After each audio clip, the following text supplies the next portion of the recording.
Om Swastiastu. Assalamualaikum warahmatullahi wabarakatuh. Kami dari kelompok 8 yang beranggotakan saya sendiri, Dewa Ayu Agung Ratis Nyantari dengan NIM 201201102. Kemudian ada Firda Apriliana dengan NIM 201201105. Kemudian ada Lina Kartikasari dengan NIM 12016200017 dan juga Imadudin Zanki dengan NIM 12016200018. Hari ini kami akan membahas materi mengenai agama dan identitas. Untuk materi pertama akan disampaikan oleh saya sendiri. Selanjutnya.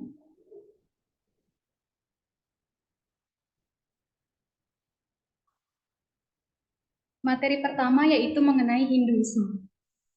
Agama Hindu berkembang sekitar 3.500 tahun yang lalu di tanah India. Menurut Hindu, Tuhan adalah satu tetapi tidak dapat sepenuhnya didefinisikan karena itu akan membatasi. Tuhan memiliki banyak sifat dan banyak fungsi yang berbeda, memiliki banyak nama dan dirayakan dalam berbagai bentuk. Hindu mengajarkan bahwa kebahagiaan dan keputusan datang dari menemukan dharma atau tugas seseorang dan melaksanakannya dengan kemampuan terbaiknya. Namun, tujuan akhir dari kehidupan adalah untuk dibebaskan dari dunia dengan menyatukan sifat sejati kita atau Atman dengan Brahman atau Tuhan. Salah satu bentuk implementasi Hinduisme adalah yoga. Yoga adalah ritual Hindu untuk menyatukan jiwa seseorang dengan Tuhan melalui meditasi. Keheningan kemudian adalah bagian dari sentral dari filsafat Hindu. Yang kedua, selanjutnya.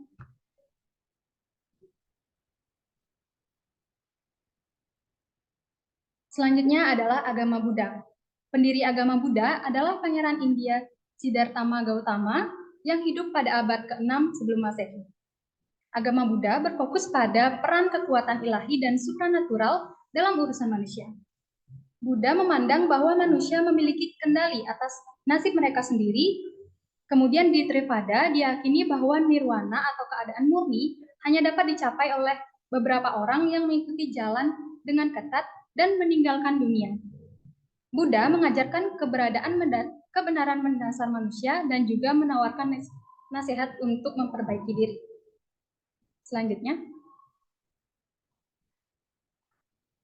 Selanjutnya adalah Jepang. Agama Buddha datang ke Jepang dari Korea pada pertengahan abad ke-6. Mayoritas penduduk Jepang secara tradisional mempraktikkan kombinasi sinkretisme Shinto dan Buddhisme.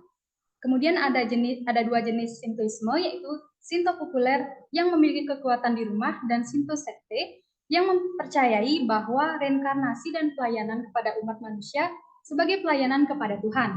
Secara garis besar, agama Buddha diterapkan sesuai tradisi sosial, bukan sebuah keyakinan. Maka dari itu, beberapa orang menganggap bahwa orang Jepang tidak memiliki prinsip karena kurangnya keyakinan di antara mereka.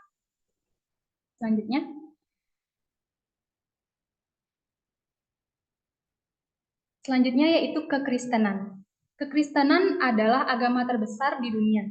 Kekristenan dimulai dalam konteks ini sebagai gerakan Yahudi dengan Yesus dan Nazaret.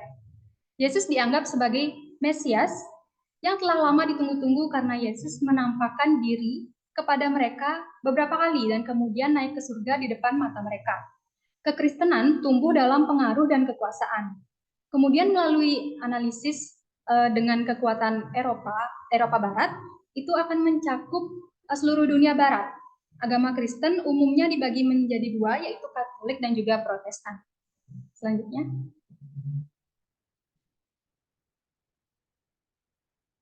Selanjutnya yaitu Islam.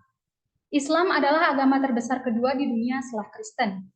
Agama Islam berkembang pesat di negara Arab dan juga Afrika termasuk negara bekas Uni Soviet. Orang-orang yang mempraktekkan Islam disebut Muslim. Islam adalah agama non-hierarkis atau tidak ada imam. Agama Islam memiliki dua cabang yaitu Sunni dan Syiah. Sunni merupakan Islam yang dianut oleh mayoritas Muslim di dunia. Mereka percaya bahwa kepemimpinan Muslim di tahun-tahun awal diteruskannya Islam ini ke serangkaian khalifah. Sedangkan Syiah adalah Muslim yang percaya bahwa Kepemimpinan harus tetap dalam keluarga Nabi. Agama Islam memiliki beberapa aturan ketat untuk pengikutnya untuk menjaga keluarga mereka. Di antaranya larangan terhadap alkohol, merokok, seks pranikah yang sangat ketat. Selanjutnya,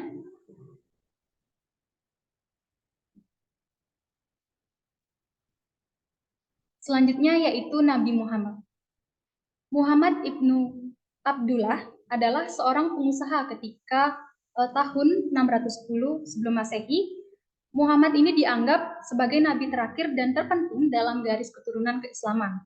Nabi Muhammad meraih kemenangan sebagai panglima militer, pembangun negara, dan penguasa politik. Dia menjalin fungsi agama dan politik. Pemimpin yang dikenal sebagai Khalif diperintah sebagai penerus Muhammad. Pada masa sekarang, siapa saja imam atau pemimpin agama yang mengaku sebagai keturunan Muhammad dapat menegakkan otoritas. Sekian materi yang dapat saya sampaikan, selanjutnya akan disampaikan langsung oleh rekan saya.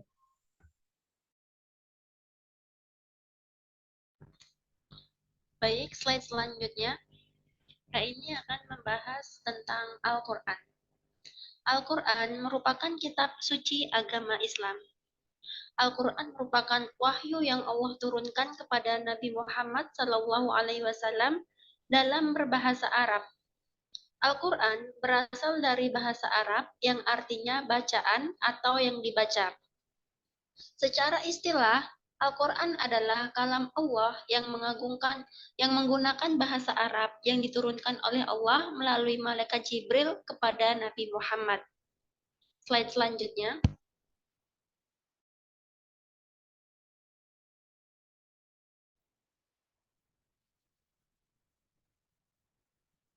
Adapun isi kandungan dalam Al-Quran, yaitu pertama, ketauhidan. Ketauhidan ini adalah yang mengesahkan Allah. Kita hanya menyembah kepada Tuhan yang Maha Esa. Yang kedua, yaitu akidah. Akidah merupakan keyakinan bahwa setiap yang ada di alam semesta ini merupakan ciptaan dari Allah. Yang ketiga, yaitu ibadah. Yang keempat, hukum. Yang kelima, sains. Dan yang keenam, politik. Slide selanjutnya.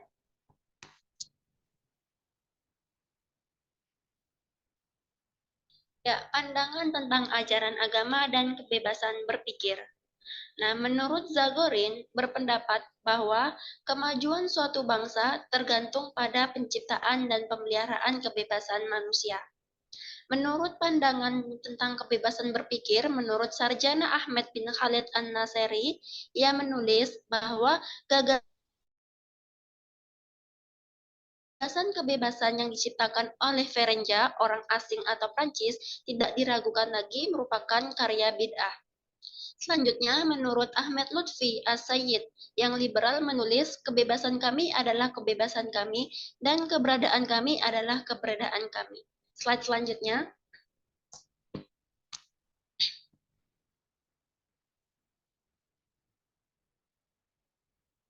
Praktik keagamaan. Praktik keagamaan dalam Islam yaitu terdapat rukun Islam dan juga rukun iman. Rukun Islam itu adalah pokok-pokok ajaran yang mengandung 5 perintah utama. Di antaranya yaitu syahadat, ucapan 2 kalimat. Yang kedua yaitu sholat. Yang ketiga puasa. Yang keempat ada zakat. Dan yang terakhir adalah haji. Slide selanjutnya.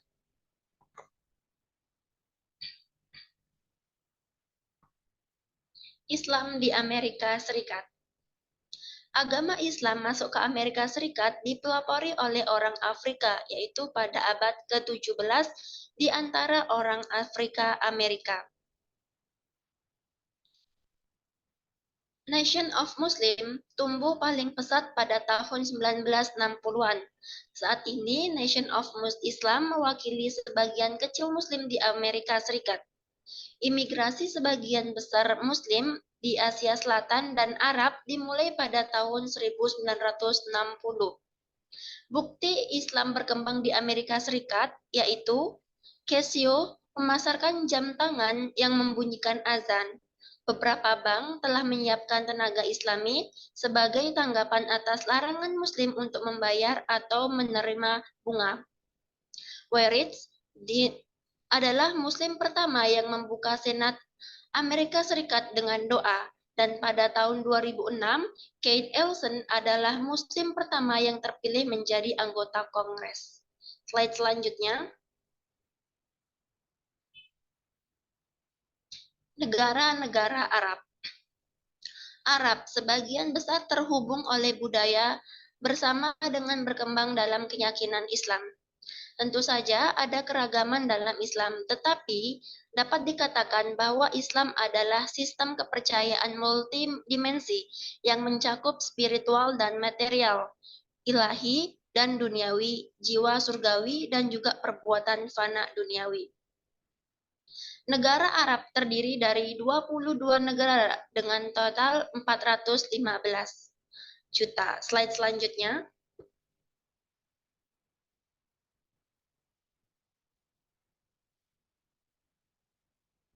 Nah, berikut merupakan negara-negara yang berasal di sebagian negara Arab. Bisa dilihat pada tampilan layar. Slide selanjutnya.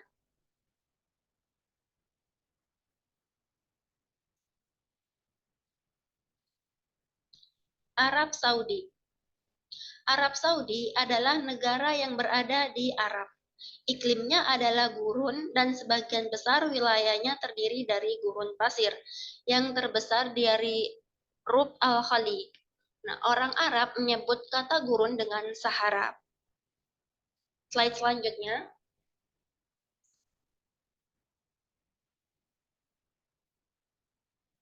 Geografi. Arab Saudi menempati hampir 90% dari semenanjung Arab dan merupakan negara terbesar ke-14 di dunia. Sedikit lebih dari seperlima ukuran Amerika Serikat. Karena 98% daerahnya adalah gurun, sebagian besar kota dibangun di pantai dan di oasis. Nah, baik, demikian yang dapat saya jelaskan. Di slide selanjutnya akan dijelaskan oleh rekan saya. Ya, baik. Penemuan minyak di Arab yaitu pertama pada tahun 1933, yaitu ada sebuah perusahaan Amerika Serikat yang meluncurkan California Arabian Standard Oil Company. Nah, dari perusahaan ini kemudian itu merubah menjadi Arabian American Oil Company. Ditemukannya minyak itu sekitar pada akhir tahun 1930-an dan berkembang di 1940-an. Nah, setelah ditemukannya minyak ini pada akhir 1930-an di Arab, uang dari hasil minyak tersebut nantinya itu yang membuat Arab itu menjadi berkembang pesat di seluruh sektor.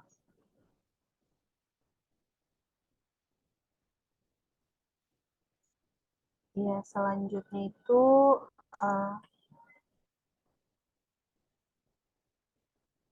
ketidakstabilan daerah Arab, yaitu awal-awal itu daerah di Arab itu berhubungan baik antara Amerika dan Arab.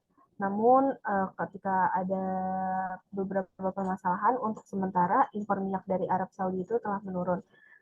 Karena Arab Saudi itu adalah yang mempunyai umat Islam terbesar, jadi mereka itu lebih fundamentalis, terutama di bidang kebijakan ekonomi, apalagi itu di bagian dari sistem hukum yang tidak sepenuhnya didasarkan pada hukum syariah, dan juga ada beberapa penyensoran media asing. Selanjutnya itu, Arab Saudi juga telah membangun penghalang keamanan beton di sepanjang bagian perbatasan dengan Yaman. Ini juga untuk membendung kegiatan dari lintas perbatasan. Selanjutnya, keluarga kerajaan Saudi dan Wahabisme konservatif. Jadi, keluarga kerajaan Saudi ini adalah negara ketiga yang diciptakan oleh House of Saud. Wahabisme itu adalah negara yang beraliansi antara keluarga Saud dan merek Islam ultra konservatif. Nah, kerajaan Saudi itu sistem hukumnya adalah syariah, hukum Islam yang berasal dari Al-Quran, Sunnah atau tradisi dari Nabi Muhammad, dan konsensus ilmiah Islam. Selanjutnya, kebijakan pemerintahan dari kerajaan Saudi itu adalah Majelis Permusyawaratan dari Arab Saudi yang menjadi dewan untuk meninjau kebijakan pemerintah dan juga memberi nasihat kepada kabinet menteri untuk segala keputusan kepada raja.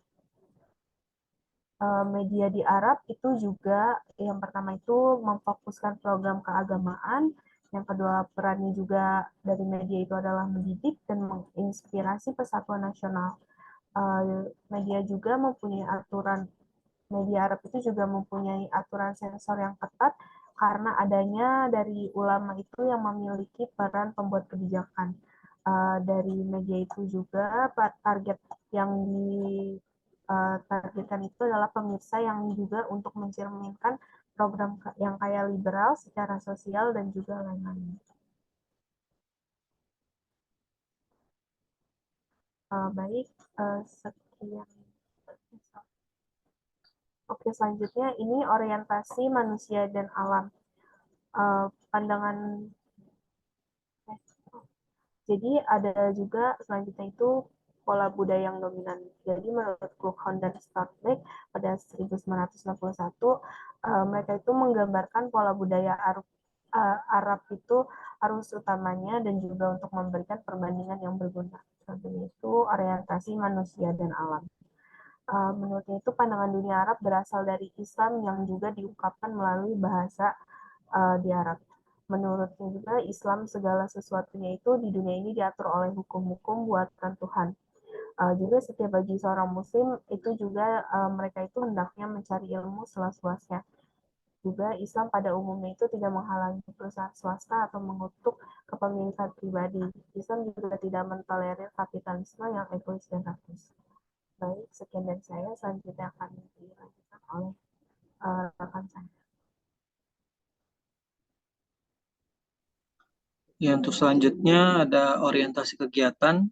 Islam menghormati segala jenis pekerjaan selama pekerjaan tersebut tidak ada penyimpangan sosial atau kesalahan yang terlibat. Apapun yang dilakukan seseorang adalah milik pribadinya sendiri dan tidak dapat diklaim menjadi milik orang lain. Islam juga mendorong umat Islam untuk bekerja, untuk terlibat dalam usaha bebas, dan untuk mendapatkan dan memiliki. Tapi pemilik yang sesungguhnya adalah Tuhan dan manusia adalah wali. Ini berarti umat Islam memiliki tanggung jawab untuk berinvestasi dan membelanjakan dengan bijak sebagaimana Islam memberikan nilai-nilai untuk bekerja. Selanjutnya.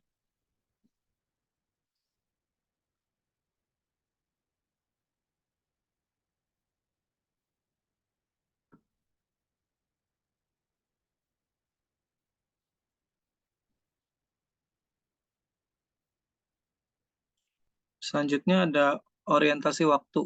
Perhitungan waktu Arab Saudi menunjukkan hubungan yang kuat dengan kosmos. Arab Saudi menganut tradisi hijrah atau Hegrian kalender yang didasari oleh siklus bulan. Bulan lunar adalah waktu antara 2 bulan baru. Tahun hijrah terdiri dari 12 bulan dan 11 hari lebih pendek dari tahun matahari. Pasar dan toko Arab tampaknya kebingungan karena semua pelanggan mencoba mendapatkan perhatian dari seorang pegawai. Sebagai budaya polikronik, orang Arab dapat berinteraksi dengan beberapa orang sekaligus dan tetap tenggelam dalam urusannya masing-masing. Slide selanjutnya.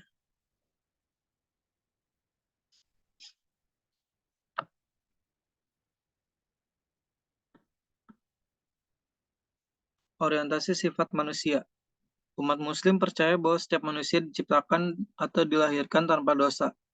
Dan ketika seseorang menginjak usia dewasa, individu tersebut menjadi bertanggung jawab atas segala perbuatan dan niat mereka. Slide selanjutnya.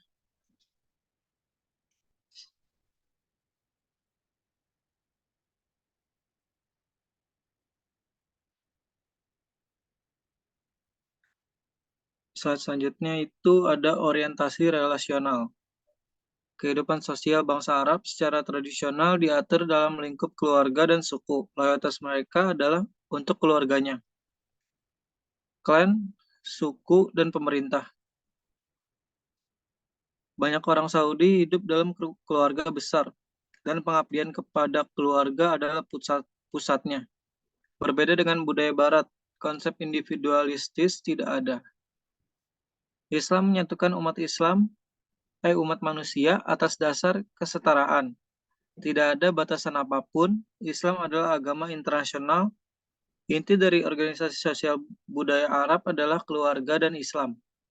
Keramahan yang murah hati adalah masalah kehormatan dan tugas suci. Selanjutnya, ada hambatan komunikasi. Tantangan komunikasi antar budaya antara beberapa orang, baik Kristen maupun yang lain, dan Muslim di Amerika Serikat berpusat pada penggunaan istilah Islam radikal. Dalam pidato Februari 2015 di KTT melawan ekstremisme kekerasan, Presiden Obama menyatakan, "Kami tidak berperang dengan Islam. Kita sedang berperang dengan orang-orang yang memutarbalikkan Islam. Kita tidak boleh menerima premis yang mereka kemukakan, karena itu bohong. Kita juga tidak boleh memberikan para teroris ini legitimasi agama yang mereka cari. Mereka bukan pemimpin agama, mereka teroris." Dikutip dalam tahun 2015. Menurut pakar komunikasi, Marty Medbush, apakah kata-kata membentuk sikap komunikasi antar budaya? Hambatan utama komunikasi antar budaya antara Amerika Serikat dan masyarakat Arab adalah stereotip yang dipegang oleh masing-masing pihak. Sahin 2001 berpendapat bahwa media Amerika Serikat memfitnah Muslim Arab setelah serangan 9/11. Sekian presentasi dari kelompok kami. Kurang lebihnya mohon maaf. Wassalamualaikum warahmatullahi wabarakatuh.